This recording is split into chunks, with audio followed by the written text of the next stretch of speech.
Hello? Is anyone still here? Where's those headlight glasses?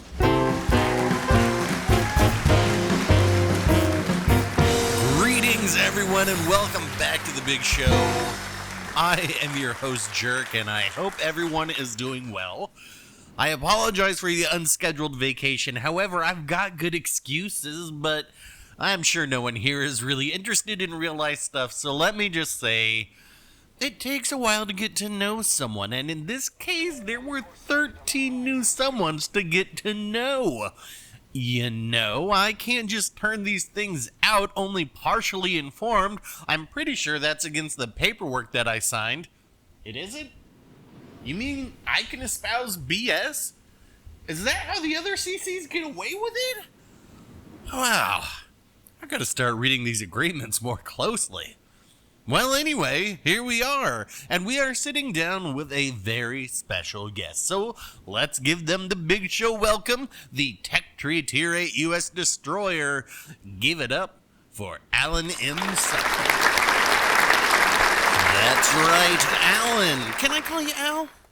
Al M. Sumner, an exclusive ship to Wowzels, and the answer to the question, what if we took the best parts of the Fletcher and the best parts of the gearing and then we put them together? We'll take the turrets from the gearing, but we want the shell arcs of the Fletcher, take the torpedoes from the gearing, take the gearing hull, but put it on that Fletcher diet. And that is pretty much what you have here. Now, to chug that U.S. Destroyer smoothie, you're going to need a real solid captain. And if we look up on the big screen, we have my cousin Vinny, along with Old Bay Seasoning, excellent on destroyers and seafood, and Big Billiam Sims to lend that very important heft. Now, you may be wondering, is it viable to do a torpedo build? Well, through our extensive testing down at the Big Show HQ, I can say negata. Sure, it can be trolly and funny, and if we ever had clan battles, it certainly would throw some folks for a loop and maybe make things interesting, but the bread and butter of this battle boat are its guns, and that dictates the playstyle to be very much like the Fletcher before it, and honestly, just like the gearing behind it. However, we won't really get into it in this video. I'll save it for when we get the Zedward 46 in, but there are times in every destroyer's life when they need to come to terms with the fact that they have AP, and they need to know when to use it. And one of the issues that gearing has is it is rather chonk. I'm not body shaming here. Anyway, as such, it tends to arm a lot of AP shells, which in a gunfight with a capable captain behind the wheel can put you in an extreme disadvantage. So having this thinner hull, but essentially all of the other features of the gearing, but better guns in my opinion, combined with the fact that this is at Tier 8 and all the benefits that come with that, this is one of the few Tier 8 ships we currently have that I think outshines the legendary tier equivalent. Am I saying it's the best destroyer at the tier currently? I do think an argument can be made for that, but I also think the Zedward 46 is right up there. Though to me, that ship has a higher skill floor. I like them both a lot. It's a 1A, 1B type of thing. The other two destroyers we currently have, I don't know. I'm sure we'll get them on here at some point, but both need a little love from the fine-tuning department down at Ouija HQ. So now that we have established the pros and cons of this ship, are there any cons? I mean, I guess the torpedo reload takes a long time, and we have waxed poetic over the opening third of this match where I just sat still, capped, and watched in amazement as my team headed to the southwest corner. We can kick it into high gear and start seeing what this ship can actually do. Now, you no doubt noticed I was none too keen to go find the red destroyer that was over here at the beginning because I have just a hair over zero support here. So while I want to hunt the destroyer, I just can't yet. I need this area to thin out a little bit so I can have some room to work with. And one of the things I can tell here is that the destroyer is on this cap because obviously this Flandre is getting reset. So I do know that the destroyer is still on there, and I think that's our second fire that we get on there real quick. And I also know that this destroyer has been more than willing to drop predictive torps. And as such, I'm playing accordingly, where I want to keep my bow facing the directions that these torpedoes are most likely coming from. If you look at the minimap, we did see that there was a Summers that was fairly weak. There are some torps we were kind of expecting, but we also noticed that the Z-46 on the red team, their bow is facing this way, so they're probably going to head into this cap, and this is why I want to go ahead and close the distance with them. And I'm also chasing my twist and trek just in case I can run into the red ship over here that I am pretty sure was a Yugamo. I mean, it actually is a Yugamo, but I was only guessing at the time. You could just tell by the speed of the torps and their detection time there. So we know nobody's on the cap now because I'm flipping it. I have dropped some torps down for that Amagi just in case, who's just been living on the thread of health right there. And there's the Z-46. And this is why I kind of wanted to bring up the AP.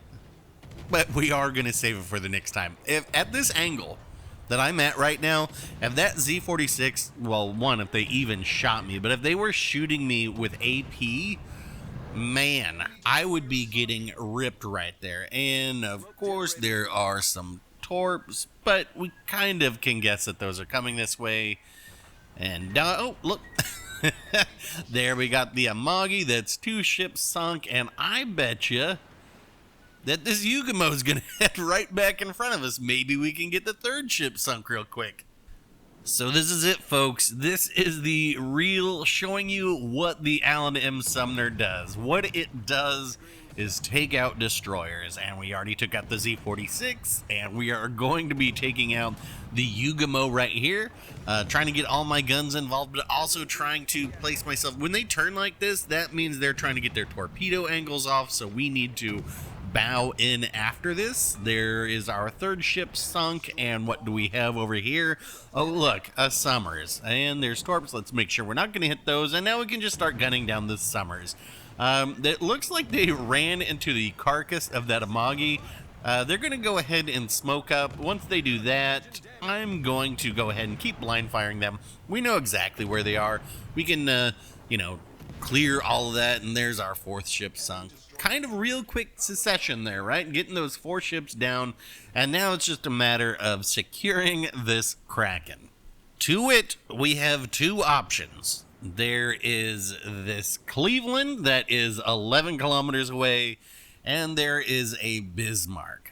Now, my plan is to try and get the Cleveland, but my backup plan is the Bismarck. And, yeah, you know what? Might as well shoot if I can. I'm not going to get spotted, and plus maybe I can get some fires. You never know when that last fire tick is going to be the thing that sinks the ship. Is that foreshadowing? I don't know. We'll have to stay tuned and find out. But look at these shell arcs. These shell arcs and these groupings, this is way more like the Fletcher than the gearing. The gearings, man, I don't know. Maybe it's just me, but those shells fly all over the place. So first few times I played this ship, I was like, whoa, whoa, whoa. These guns feel better. Now, I haven't found out from Ouija if they are in fact the Fletcher shell treatment or what, but I can tell you they certainly feel different. And this is one of the problems of having a ship that we don't have the stats from PC for, because I can't even compare the two. There goes the Cleveland. Well, that's going to dictate everything that I need to do now, which is just start gunning this Bismarck. And you know, Lao Tzu said, sometimes you yoink, sometimes you get yoinked. And there it is, Kraken 413 in the Allen M. Sumner.